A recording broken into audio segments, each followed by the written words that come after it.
What's going on, guys? It's Nick here, back in the video. Today we're going over the community's love-hate list this season. You're all competing against me to see who can make the better rankings, but you're also competing against each other to see who can make the best must-draft, sleeper, and fade list. Today, we're going to take a look at your current rankings. We're going to see which players you like the most at each position, the players you dislike the most at each position when compared to ECR.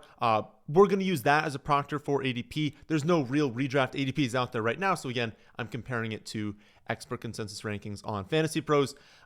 If you guys want to contribute to the rankings or you want to compete in the must draft, sleeper, and fade list competitions, all you got to do, download my app for free, play along for free. There's absolutely no payment needed whatsoever. It is completely free to do either one. I think I'm also going to make like a live leaderboard during the season. So every week you can kind of check in, see how you're ranking for each list, see how the rankings for your community rankings are going up against mine. I don't know. I thought a fun way to kind of see during the season how things are shaping up. But yeah, download link is in the description box down below. iOS is definitely already down there. Android users, we're in the final stages of approval there. I'm really just waiting on Google at this point. So maybe there's a link down there for at least the first version of the app for you to test out. But who knows? We'll see if they actually approve by the time the video goes live.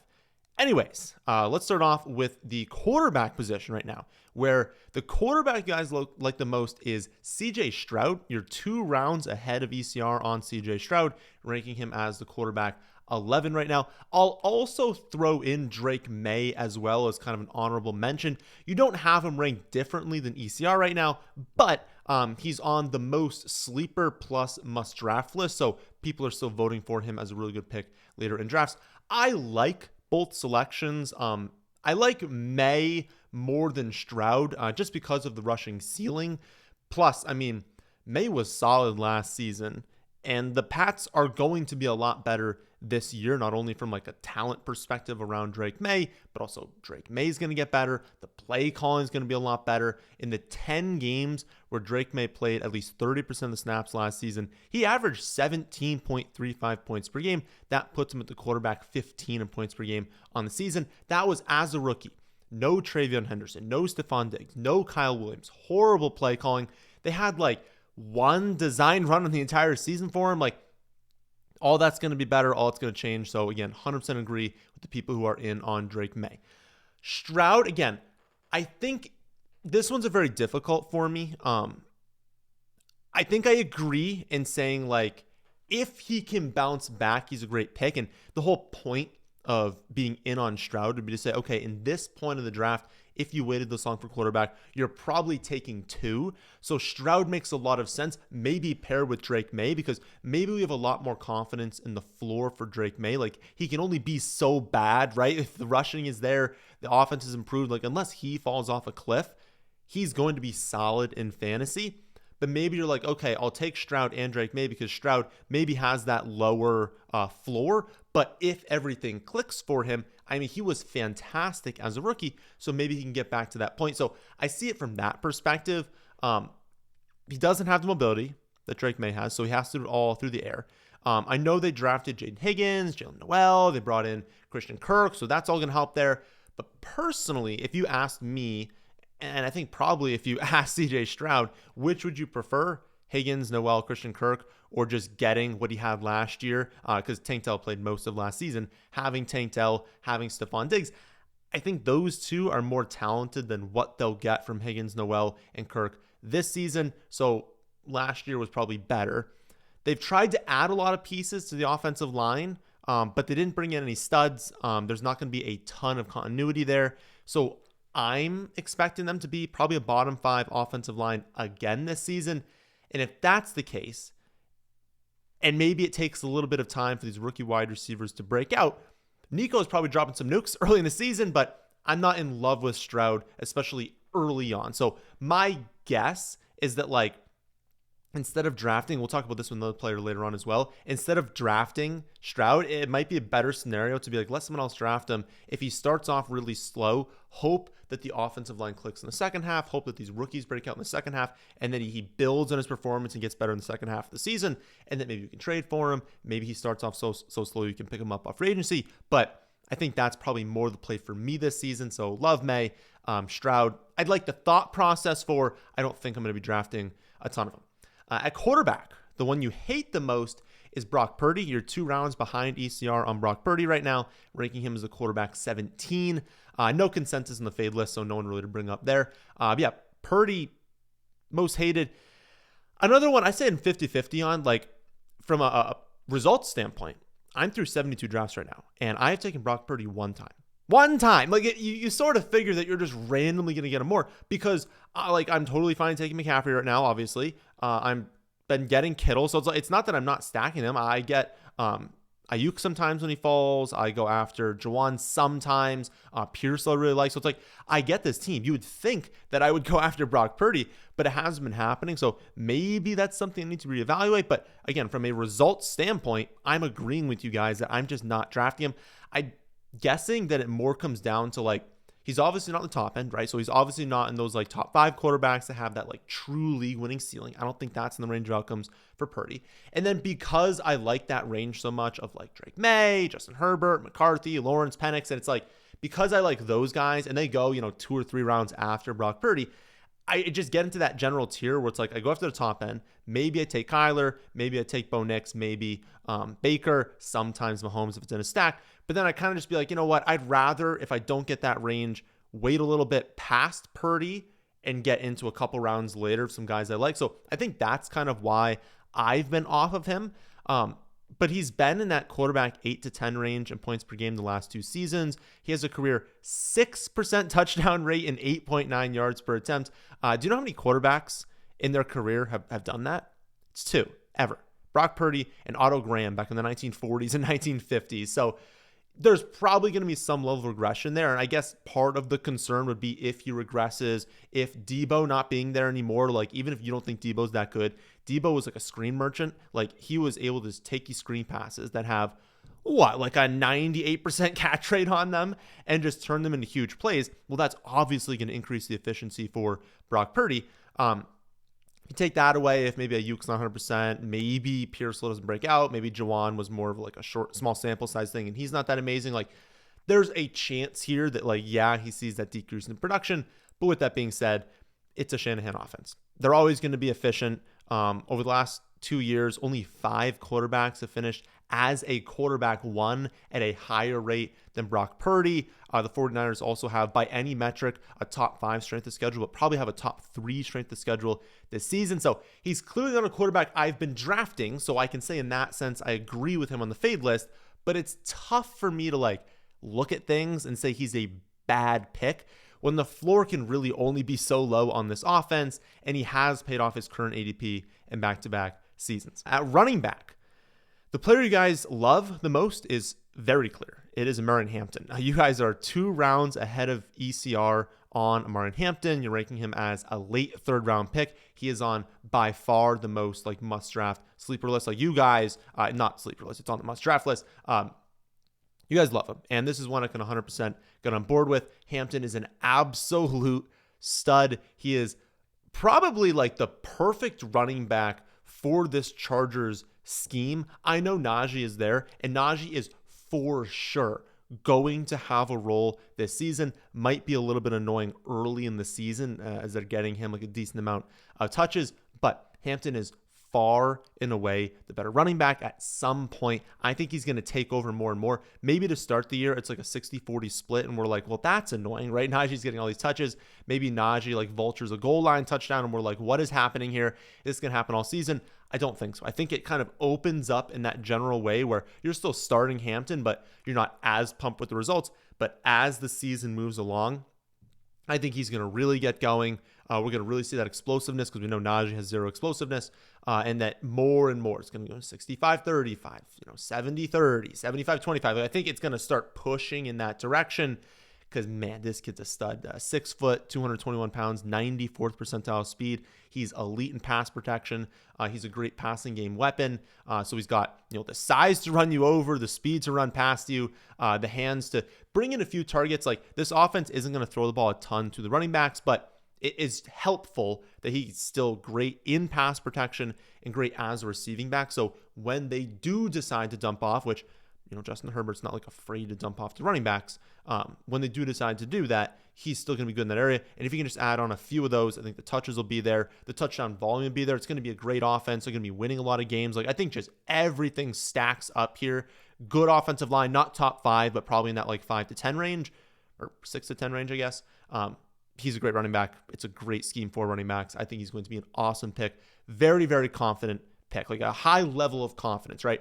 I think there's a super low chance that we go out there and we're like, oh, wow, you can't even start him in fantasy. Like, he's a locked-in prospect. It's a great situation. I'd be shocked if he ended up being a bad pick, unless he got hurt. But you can say that for anyone.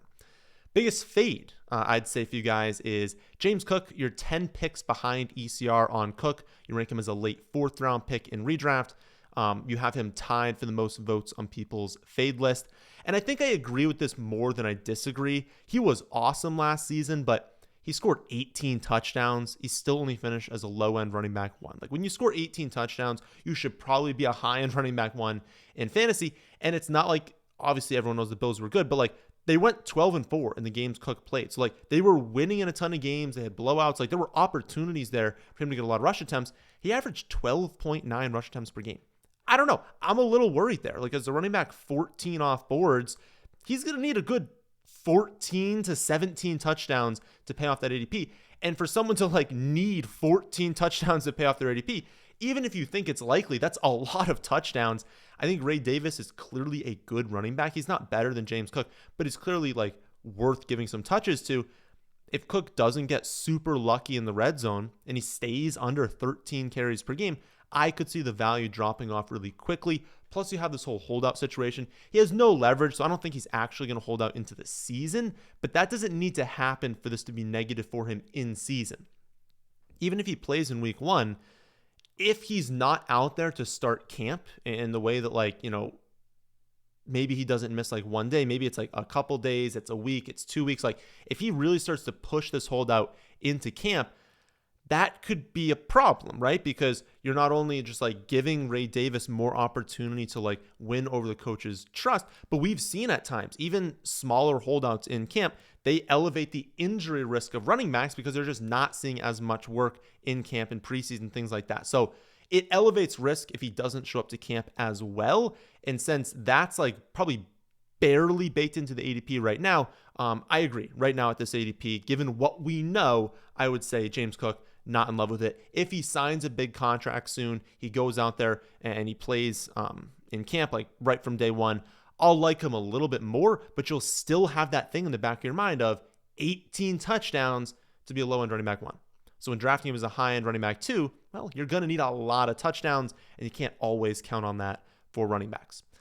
At wide receiver, the wide receiver you like the most is probably a tie between Rashee Rice and Jakobi Meyers. I've been over Rice a million times over the last week, though, so we're going to hold off on another take from him, but know that I definitely agree. He's a great pick. But Meyers, someone that you guys love too. You're 2 rounds ahead of ECR on him. You're ranking him right now as a wide receiver 28. He's tied with Pearsall on the most must-draft plus sleeper list for wide receivers.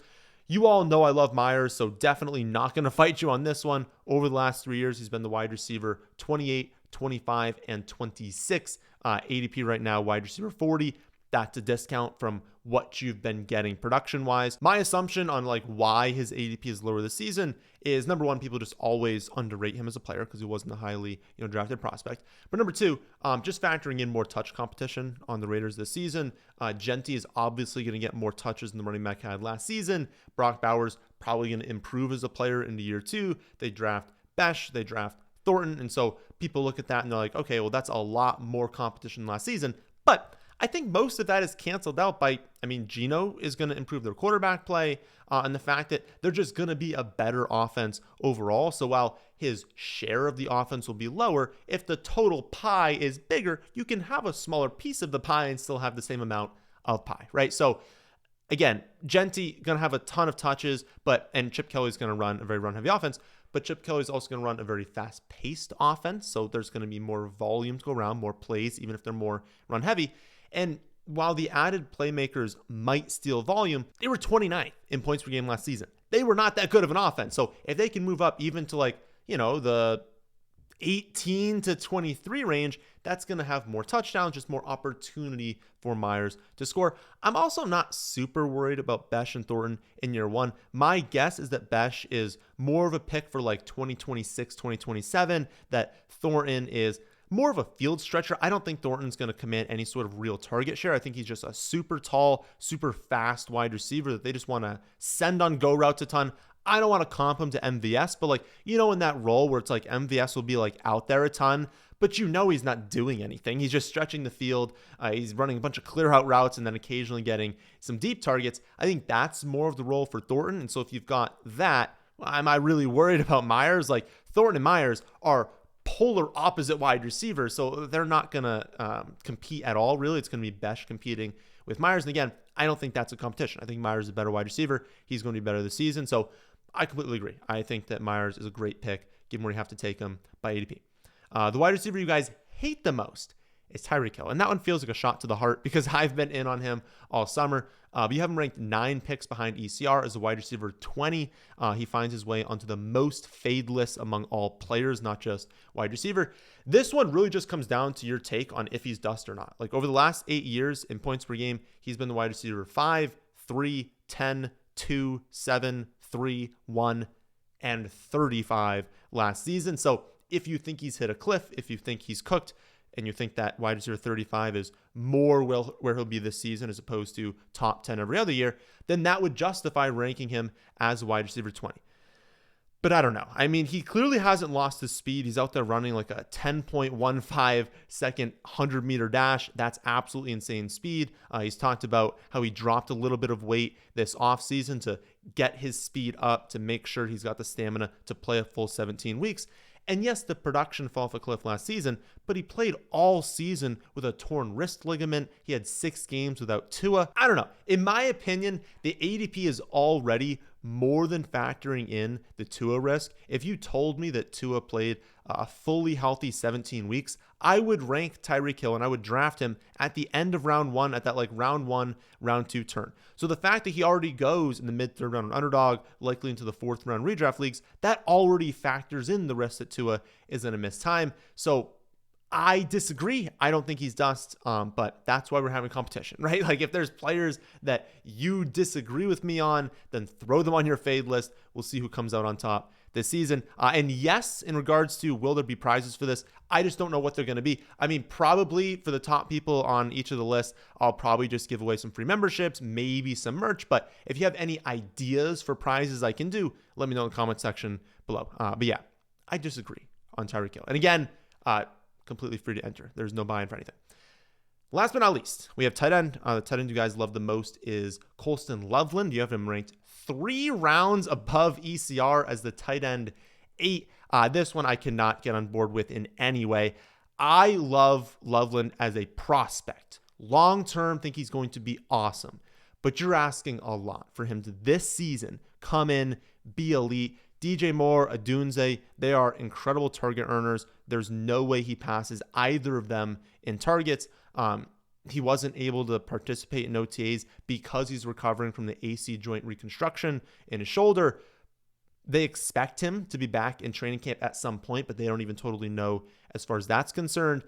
Tight end is already such a brutal position to transition from college to the NFL, but it's even more difficult when you're coming off a major shoulder surgery and you're not able to go out there and practice and develop. I think he's going to start off very slow, and I alluded to this earlier in the video. He's another player where I think you're best off not drafting him. Instead, have someone else draft him. He's probably going to start off slow, either trade for him, or if he starts off really slow, pick him up off free agency. He's just not a player that I'm super interested in going after because I don't think he's going to start off very good. His ADP is just really high. I mean, it's way ahead of guys like Ferguson and Dallas Goedert, who I'm very in on this season. I would much rather just wait for those two as opposed to going earlier on Loveland, who, again, I just do not think he's going to start the season off very good. Tight end you guys hate the most is Kelce. You have him 2 rounds behind ADP, tight end 10. He's also on the most fade list for tight ends. We'll end on a positive note. I completely agree with this take. I've moved Kelce down recently, and I'm thinking about moving him down even more. I just don't want to be drafting him this season, especially where he's going. He's a tight end 6 off boards right now. People are going to go after him in those, like, I don't want to call it mid rounds. I feel like mid rounds in my mind is like 5, 6. Maybe you disagree with that, but he's going to like the mid to late rounds. But tight end 6, I mean, the man is turning 36 years old in October, and people are going to draft him earlier on just because he's Travis Kelce. But he took a massive step back in efficiency last season. He also had the fewest touchdowns of his career because his juice is going to be a little bit gone at 36 years old. I think they're going to keep dialing down his snaps. I think that's a big concern, but probably the bigger concern is Rashee Rice. They have someone in Rice who they can use over the middle of the field, and that's what they were going to do last season. Before Rice got hurt, Kelce, 3 for 34 and no touchdowns, 1 catch for 5 yards in week 2, no touchdowns, 4 for 30 in week 3. He wasn't being used very much. Then Rice gets injured. Then we see the production for Travis Kelce really increase. So I just don't see it. They had absolutely no one to use over the middle of the field, so they had to use Travis Kelce last season. But that is Rice now. I think Rice is going to be awesome this season.